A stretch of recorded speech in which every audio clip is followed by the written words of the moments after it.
Thanks everybody for coming. I am going to warm up the audience with a little blurb.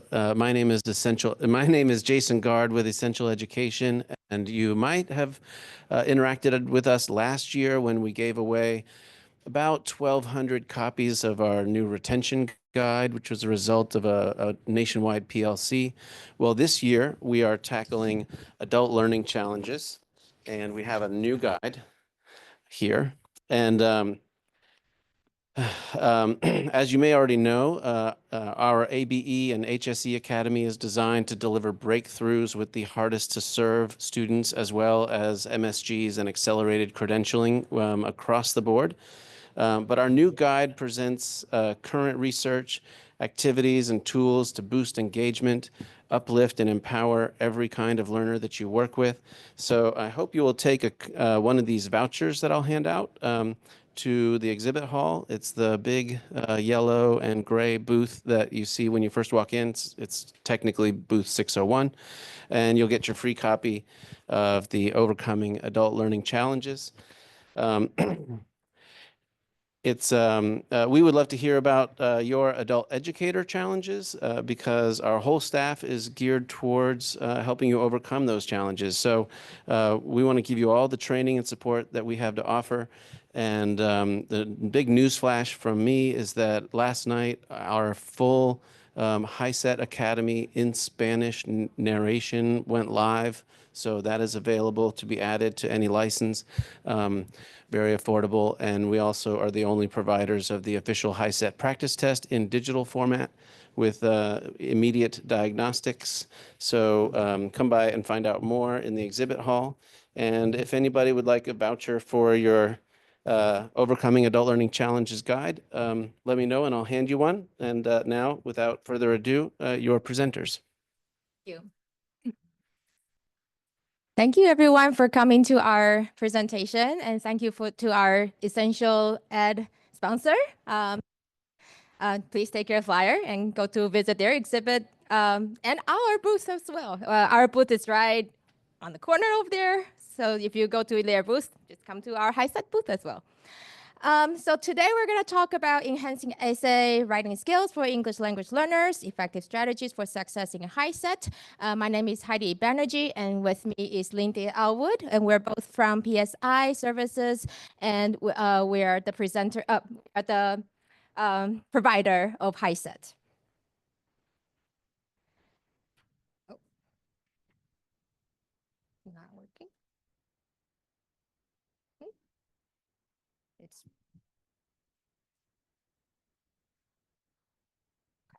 all right. We talked a little bit about who we are, but just a little bit more detailed about what we actually do.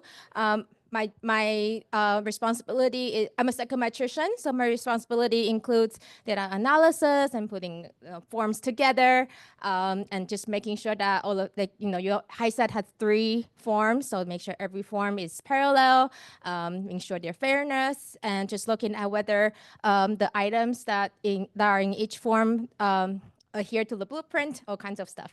And Lindy here is our scoring manager, so she oversees the scoring part of HiSET, which is the essay that we're talking about today. So she's your person if you have more questions about essays. All right, so just to give you an overview of HiSET. HiSET covers 5 different subjects. So we have math, we have science, social studies, reading, and writing.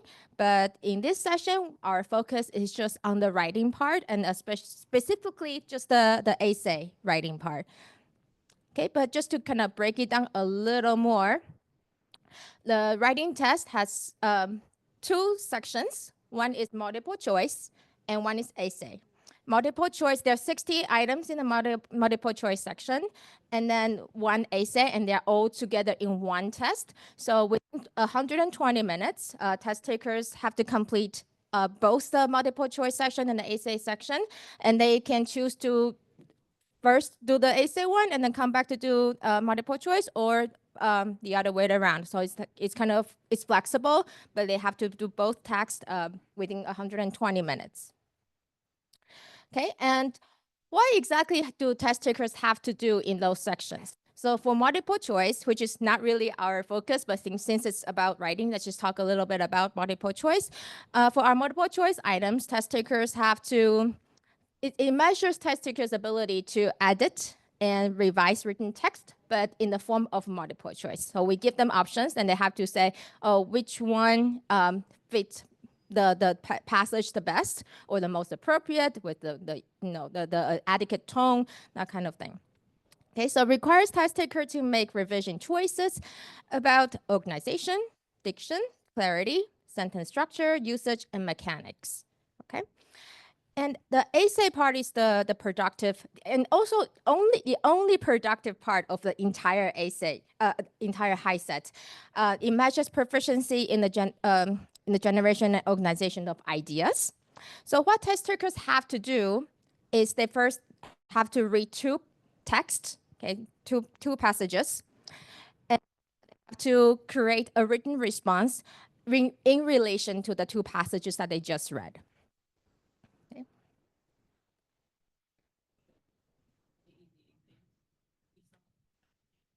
Yes, so we'll talk about how what kind of challenges ELLs will face. This is HiSET.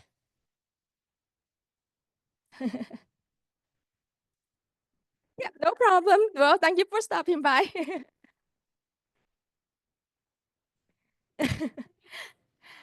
All right. All right. So continuing with our presentation.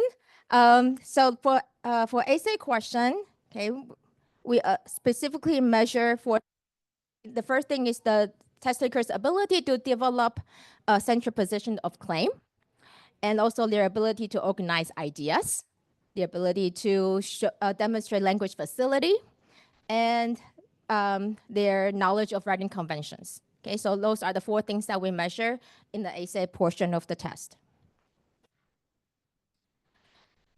In terms of development of a central position of or claim, we want test takers to be able to show us that whether they can focus on central position and supporting ideas, and whether they can explain supporting ideas, and whether they have command over writing an argument.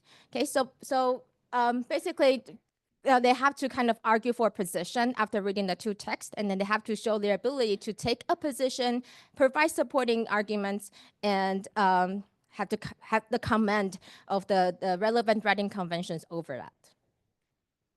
Okay, and then we have some relevant Common Core standards that's related to each of the content category. The second kind of content category related to essay is the organization of ideas. Okay. So test takers need to be able to show us that they know how to write an introduction and a conclusion and all those paragraphs in between, right? And then they need to be able to speak clearly and coherently. They need to show us that they know how to do paragraphs. Okay, we don't want to see just a whole chunk of text without any organization. And they need to show us that they know how to use transition words. Okay, like however, therefore, because, that kind of things. Okay, and then here are some relevant CCR standards that you can take a look. And in terms of language facility, we want test takers to be able to show us that they know how to choose words that are appropriate for the context. They know how to structure the sentence, whether it's a simple sentence, a complex sentence, or a balance of both. To use the correct phrases or vocabulary words to express their tones or their voice. Okay, so again, relevant CCR standards for your reference. Mm-hmm. Right. And finally, the writing conventions. So this is related to whether test takers know how to write with correct grammar. They know how to use the language appropriately and correctly, and whether they have adequate knowledge of mechanics. All right. So these are the kind of things that we look at when we score the test takers' essays in the essay task. Okay, so now we want to break down the essay task a little bit. And then at the same time, I invite you to think about what kind of challenge English language learners would face with a task like this. Okay, so let's unpack the essay a little bit. Okay, so for the essay task, first we will show them the scoring criteria. This is really small text on purpose because I don't really want you to read the text. I just want you to, I just want to kind of go through the structure of the task, and you can read more in detail with the uploaded material. Okay, so first they will we will show them why exactly is in the scoring guide, right? So it's not surprise what we score for. Okay, so this is actually very clearly stated in the test, if test takers actually took the time to read the directions. So we have the scoring criteria first. And then we have the general directions. Okay, so this is a very general, like now below you have 2 paragraphs, and then you'll read about this, and then we'll do that. A very general kind of directions. And then we have the more specific direction. So this is related to the prompt itself, that the task passages that they're gonna read. Okay, so there this part of direction will tell the test taker exactly what topic they're going to be reading about. Okay, so for example, this is about psychology professor asking students to research on how talent and hard work affect success. So that's what they're gonna read about. Okay, and then following that, they will be reading passage 1. As you can see, there are several paragraphs in there, so it's not a short one. And then there's passage 2. And then the task description. Okay, now that you've read 2 passages, this is what you do. Okay, write an essay, explain, Okay. And at the very end, we also ask them to be sure to do something. Okay, be sure to provide specific reasons, explain examples, and also check your grammar, check your spelling, that kind of thing. All right, so let's talk a little bit about how HiSET essays are scored. So before we go into the detail, we just want to kind of remind everybody that HiSET essays are human scored, and they're checked all the time to make sure that the score is correct and accurate.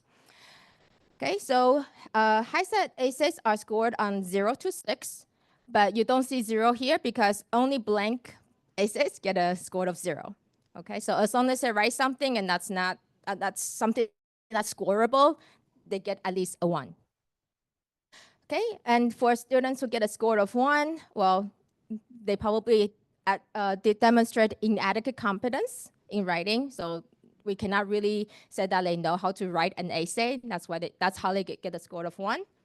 But as long as they can demonstrate limited competence, some competence, just show me something, even with little relevant reasoning or support, they get a score of 2.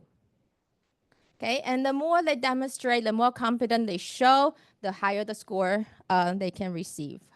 Okay, so for 3, they have some competence, but they may lack clarity, and with support, that may lack development, or is vague.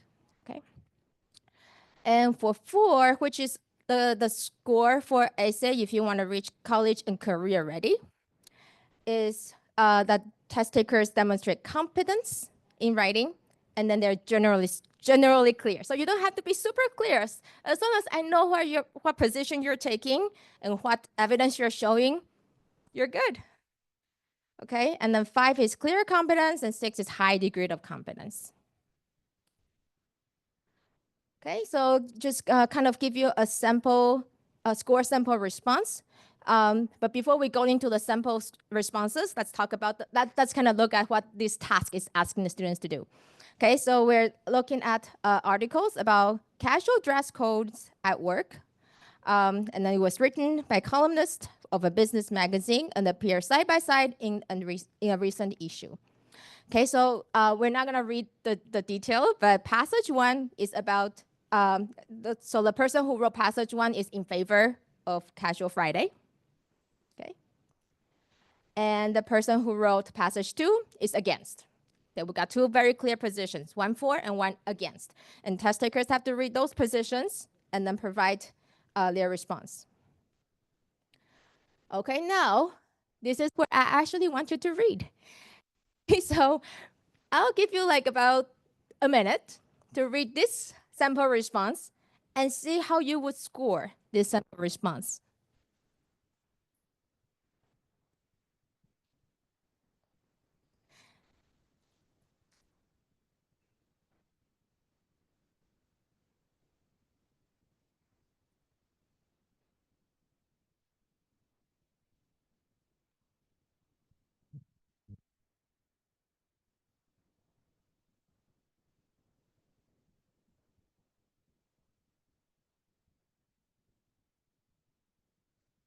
Are you ready?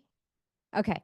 All right. So when I count to 3, put your hands up. Just like tell me like 1, 2, 3, 4, 5, 6. All right. Okay. 1, 2, 3. Okay. We got 3s, 2s, and 1.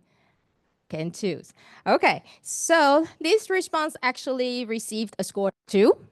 So it's definitely not a fail, but it's just it just passed the threshold.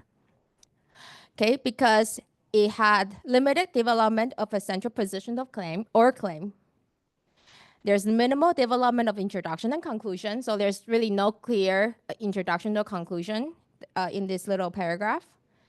And the language skill is just kind of beginning level. And there's limited command of the conventions of standard English grammar and usage. Okay, so because of all these reasons, this response received a score of 2. All right, and now let's look at another one. Okay, the text is a little small, but if you can just get an overall idea. Okay, again, take a minute.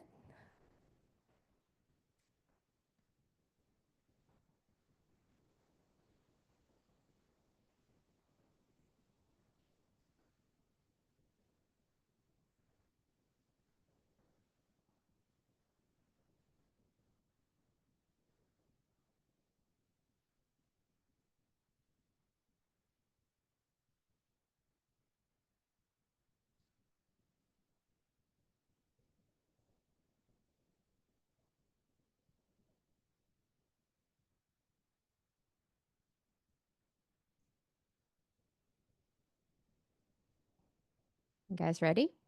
All right, ready? 1, 2, 3. How many? We got 5, we got 6, we got 3, 4, 5, 5. Okay, so we kind of all agreed that this is a high pass, right? So this received a score of 4, but I think 4, 5, it's we cannot understand, you know. So this received a 4 because it showed adequate development of a central position or claim. It had clear and functional introduction and conclusion. Transitions are consistently used through, although they may be simple. Okay, so maybe that's why it was not higher. Adequate skill in language use, adequate command of the conventions of standard English grammar and usage. And one thing, it's probably not fair to ask of you because you didn't have the time to read the prompts. It's because, so one thing that one reason this sample response did not receive a higher score is because they borrow too much language from the original passages. And that's one reason sometimes students don't get a higher score, like they borrow too much language without using their own idea. Okay, so we've talked a lot about what the essay task look like and then show you the sample responses and how they're scored. So based on what we know now about the HiSET essay task, what aspects may be challenging for our English language learners? So many. Yeah, so many. Right, so first of all, it's an integrated language skills task, right? It asks students, it's not just a writing task for them. It's a reading and writing task. If they don't understand the passages, they can't write. And then they have to read the passages within a limited amount of time, process everything, and then be able to produce. Right? So that in itself is a very daunting task for ELLs. And another challenge is linguistic are required of them. Okay, there's vocabulary, there's grammar, sentence structure, connectors, all kinds of things that people who speak language who speak English the first language might not have to think about, but for ELs, they might have to really work hard to get to that point. Or it might just be very different from their first language, and they have to really kind of transition into that English mode. And there's also topical resources that they have to think about, right? That relates to their own cultural or personal experience, because we ask them to provide examples to support their argument, right? So for example, earlier we talked about casual Friday, and if it's someone who are not familiar with that idea of casual Friday or working in the office, then you have to wear business casual or formal business suit, and then on Friday you might be a little more casual. If someone doesn't actually have that experience, then it would be really difficult for them to relate and produce something to support their own argument without borrowing too much of the original text. And there's also demand of their cognitive ability, where they have to process the prompts. And then it actually begins with the directions. It doesn't just relates to the passages. They have to process the directions. What do I have to do here? And then read the passages, analyze what's going on, what is the stance of each passage, and connect the dots, okay, and produce. And finally, it's also their metacognitive ability. Okay, they have to plan. Okay, how much time do I still have left? Okay, and plan what do I want to write? What position do I want to take? Monitoring the time, monitoring their writing progress, monitoring their ideas, evaluating progress, organizing thoughts, etc. So there are a lot of things going on in ELL's head when they complete the HiSET task. Okay, so now we're going to talk a little bit about how to help ELLs get from a 2, which is a pass, to a pass but college and career ready on the HiSET task. Okay, so we have a passing score of 2. This is when a response demonstrates limited development of a central position or claim. So this is where test takers show that their topic is only somewhat correct or understandable. The position is somewhat unclear or confusing. And the ideas are provided, but explanation is thin or superficial. Or parts of the explanation may be repetitive or derived too heavily from the provided text. So we talked a little bit about that. So if they rely too much on the original text, they get penalized. Okay, and to get to a 4, they need to be able to show that they can discuss and alternate claims or counterclaims, because they need to talk about their own stance and also talk about why they don't agree with the other stance, right? Their own position is clear, because they don't go back and forth, this is good, but this one is also good, and then they just cannot decide. There are several ideas with adequate explanation are provided, and then the examples are specific and relevant. Okay, and we were told that sometimes it's hard for ELs to take a position, because it might be cultural relevant, or it just might be a personality thing that they find it hard to take a position in HiSET task, or they are afraid that they take the wrong position, right? So right now we just want to tell you here that there's no such thing as a wrong position. It's not about which position they take, it's about what they write. Okay, so it's about their writing skill. We don't care which position they take. We might have thoughts, but it doesn't matter. Okay, they can say, I don't like casual Friday, it's not good for the business, or they say, no, let's do casual every day. So as long as they are clear and their arguments are supported, that's all that matters. Okay, and in terms of organization, okay, we can see that from score of 2, where introduction and conclusion are minimally developed, to score of 4 is where the introduction and conclusion and all the supporting paragraphs in between are clear and well structured. Okay, and the paragraphs are developed if you want to get a score of 4, as you can kind of recall from our sample response, where score of 2 was assigned. There's just one paragraph, and we don't really see a clear development of paragraph. Okay, And then we have transitions. We want to see that they can use a variety of transitional words, which we'll talk about in just a few slides down.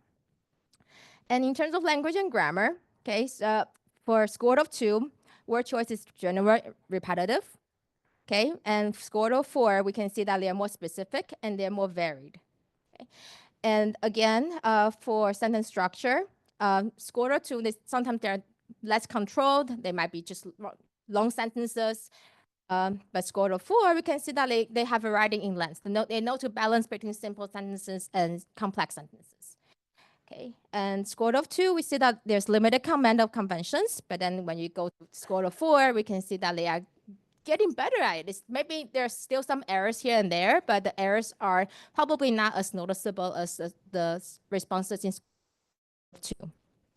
Okay, and again, for score of 2, the errors are just more noticeable, and they are more. Okay, numerous errors, and they are more noticeable, and they may interfere with understanding. Whereas when it comes to score of 4, we understand their errors. They have to write in a short amount of time, so we're not expecting them to be perfect, but the errors are not noticeable, or they can be ignored. They do not interfere with what they're trying to say. All right, so basically it's the summary of, just giving you kind of like a broad summary to go from a score of 2, which is a passing score, to a score of 4, which is a college and career ready score. What matters is the language facility, how at ease they are using the language, and the organization is clear. There's enough development of ideas going on, and then they can address a counterclaim. It's not just about what they want to support, it's also about why they don't support the other side. And also they can show that they know how to be selective in the evidence that they chose from the text, and not just borrow the whole idea, but the choice is very on purpose. So they're purposefully choosing what kind of evidence from the text to support their own ideas. Okay, and now the most exciting part of this presentation is about the strategies that work. So we're gonna turn to Lindy. Well, I sure hope it's exciting. So let's talk about, first of all, what essays do, using everything that Heidi has given us. So essays take a position. Again, this is something that scoring manager, when I look at responses, sometimes they're just talking about something else, the weather outside, and that has nothing to do with casual Friday. Providing support, saying yes, other people think differently than me, varying how they write, and using appropriate punctuation. With that, I might even add, use punctuation, because sometimes we do see full paragraphs, no punctuation except the period at the end. You all nod. I think you've seen them too, right? And then do not rely too heavily on the text provided. Simply summarizing, paraphrasing, and using that as just your essay is not enough. I will also say we have seen responses where they just take what was written in the passage and copy it onto their essay. And our scorers are doing this every day, so they basically have these passages memorized, and they see the passages when they score, so that won't get biased. Don't try it. And then forget to write an essay. Sometimes you run out of time, understandable, but sometimes even just attempting and getting a few sentences is enough to get you a passing score. So students should really try, because they have the capabilities, you're working with them, you know they can do it, so they need to put forth that effort. With that said, I thought this was a fun example to share. This is an actual essay response we received. I do have something blacked out for test content security, but you can see how this does really relate to what we had asked. The student wasn't pleased with what they were asked to respond to, and basically just gave up at this point. And this one I do want you to read, because I think it's kind of fun to read what they think about us sometimes. But I would really like for you to encourage your students. You can do it. Try. You have the skills. And we're going to talk about some things that will help them feel like they have the skills. We all know part of writing is you need to brainstorm. Just putting your pencil to the paper or starting to type often leads you astray, and that will take away from the organization that you have. So just starting from the basics, here's what I've read in those passages in life outside of HiSET. Here's what I've seen in my own life, on TV. I've seen friends. The evidence they use does not have to come just from the passages. They have valid thoughts and examples from their real life. And where I've been, again, where have I been to see things like this? The Casual Friday, I've gone to a business, they dressed like this, and I didn't think it looked good. That's an example. And then this is what we want our students to do. Write often. It's a skill you have to practice. You can't just expect to be able to write an essay with never doing it before. Think about what you're talking about in class, with the topic, with the skill, and reflect on it. And generate writing that goes through the writing process with the organization and planning, an introduction, a body, a conclusion.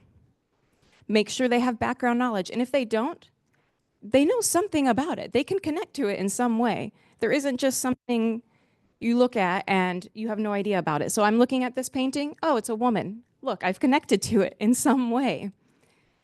Practice, practice, practice. Journal to practice writing, and graphic organizers are super helpful, especially at the beginning stages for our ELLs. Now, you as a teacher, here are some great things to break down the instructions. We did that here, but do the students know? When they look at that paragraph, do they really understand what is being asked?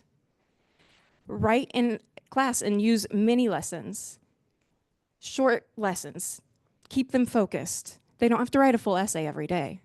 A few sentences, an introduction, that gets there. Provide focused and learning-oriented feedback because we want students to have evidence, and I will give examples of how to do this as well. Especially using peer review and feedback because educators are busy. You can't provide feedback every single day on every single thing they write. We know that, so let's use the other students to help that out. And then self-regulated strategy development, which is what all of this is basically leading to. So to break that down more, this is what students see. You can see this on our practice tests. They see this on the actual tests they take, and it is always the same format. So you will always have an introduction. Here is what you're going to read about, and it'll say pursuing advanced degrees or enhancing professional development. And then it's just a brief, this is what you're going to do. Then it summarizes the articles for them. So the first piece, pursuing a degree, that's all you need to do. The second one says professional development is better. So even before they read the passages, they should know what to expect. And even if the language barrier is there, especially with some of the technical words in professional development, for example, they can still see and start piecing it together. And then the second set of instructions that Heidi showed you, there are really just two important things to pull from this. Your position, not what the author thinks, what you think. And again, there's no right or wrong answer. We don't have to read it and say, no, fail. But then also using evidence from the passages, from real life, and supporting it. And I do put a note that evidence is support, not your entire essay, and that providing support means you reference the evidence, but then you add your own ideas to it. Otherwise, it's more of just copying or paraphrasing the text. Breaking that down more, I think this is a good way to look at it with your students. When you're using evidence, here is my position. I think professional development is more valuable than a degree. The text says they teach specific skills tailored to industry demands. So if they then followed that up with each industry's demands can change, it doesn't add a lot to that, and it doesn't really say why that supports my thought that professional development is better. But a stronger use of evidence after using that quote is, With changes in technology, learning new skills specific to your job is more helpful than a 4-year degree. You could go to college and learn about your career and then enter the workforce and realize everything has evolved. Do you see how that pulls out more? And that's what gets them up to those higher level scores.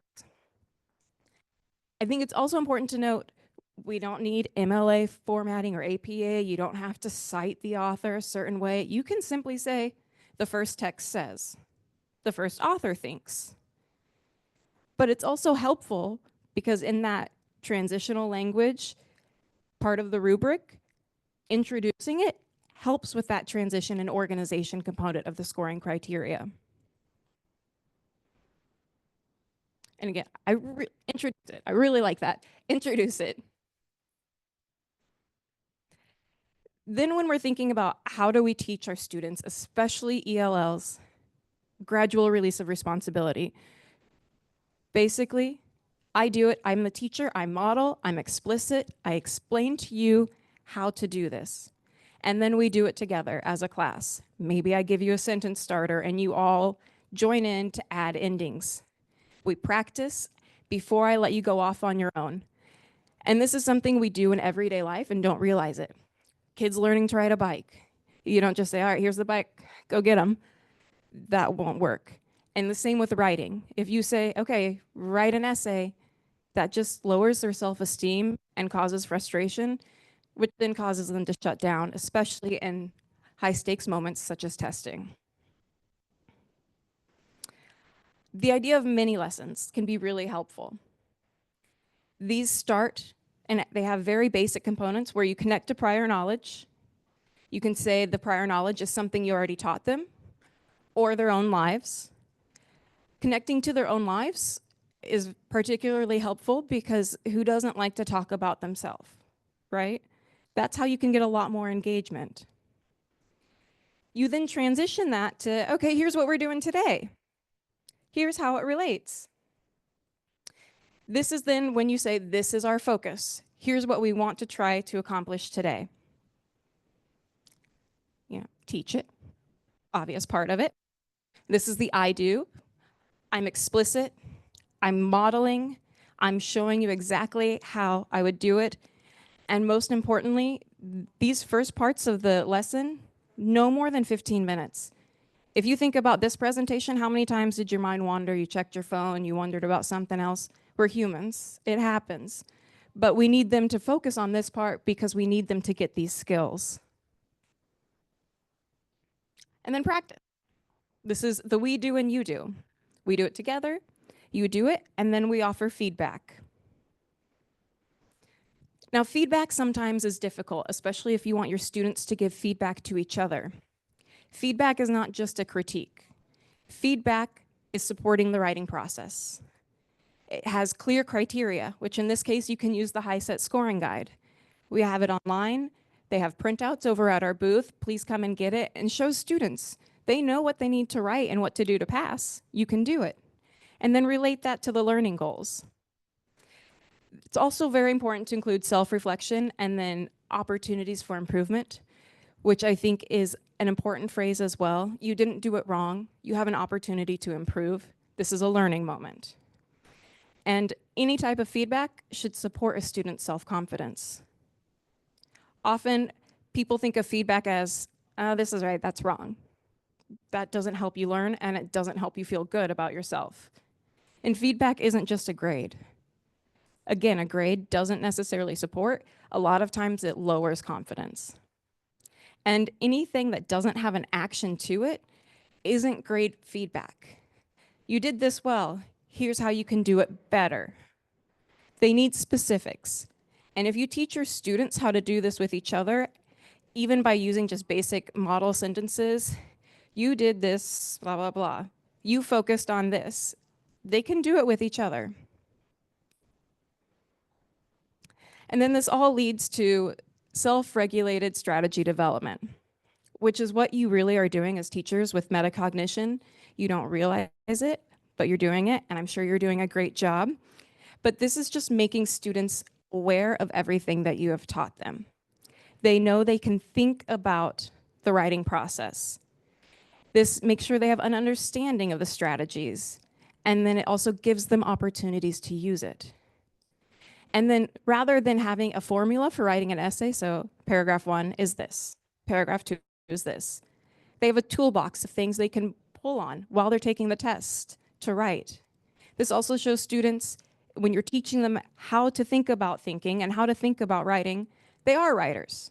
Everyone can be a writer. And it builds self-confidence and it generates positive self-talk. And positive self-talk, I think, is one of the most important parts. If you're a basketball fan, you think about going up to the free throw line when you're close, the athlete shouldn't walk up to that line and say, oh, God, I'm so bad at these. I'm going to miss it. We're going to lose. It's going to be all my fault. They need to go up and say, okay, I'm going to dribble twice, follow through, bend my knees. Our students can do that, and that's what we want them to do. Then we included this just on our upload. These are useful transition words. Again, add that to the toolbox that they have. And for your ELLs, we also have the Spanish translation, because I know some students do take the test in Spanish. We do offer it in Spanish. It just depends on your state whether or not it's offered. We can't decide that. It's your state educators, so go bother them. You've heard that. And then we just have a couple of frames. Here's an example of how to do something. You can start it. Again, model those sentences. There's a lot of discussion about this. People who support it say this. The others say this. You can provide these simple examples and it helps them in their toolbox. Or even just when they outline. This can be the basic outline that they use when they take the HiSET essay. Figure out what your topic is and then say, I want this reason and this reason to support it. Give the reason, provide evidence, and that support where you use the evidence and then add on more ideas to it. Repeat that for the next reason. Say the others think this, but I disagree because, and then a conclusion. And then that's their essay. And again, we did upload this, so you don't have to try to write it all down at once. I know it was a lot to go through. But that's all we have. Are there any questions? We'd be happy to answer questions. Yes.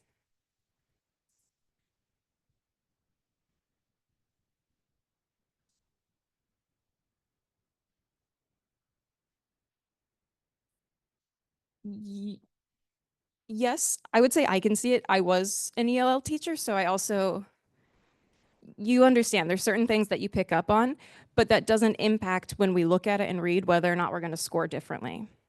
And our scorers, that's important. They do not see any personal information about the student. They see a number and they see what the essay prompt is. So they can't be biased in any way about what they're reading or seeing there. Other questions?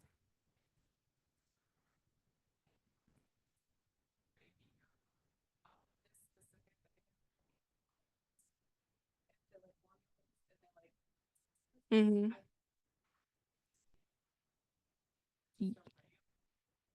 Yes, it does.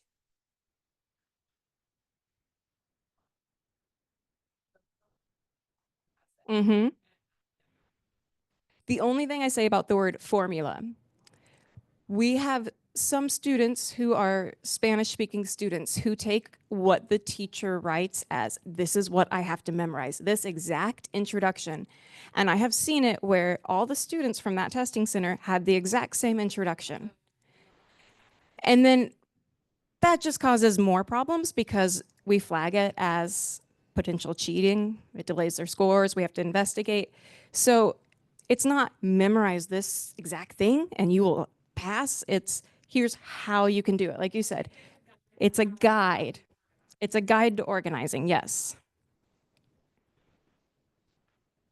Yeah. I already forgot the question. Well, let's go on to the next one and then we can read it.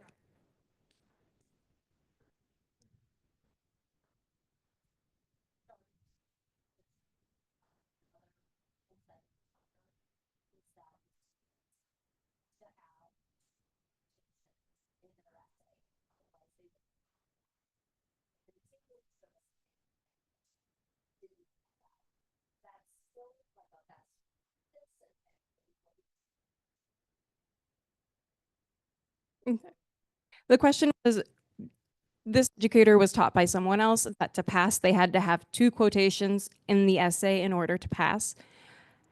And I wouldn't say that's the case. You can reference the text. You can also use personal experiences completely, and that will work. But it's just providing enough evidence. That's the difference. You're welcome. Yeah.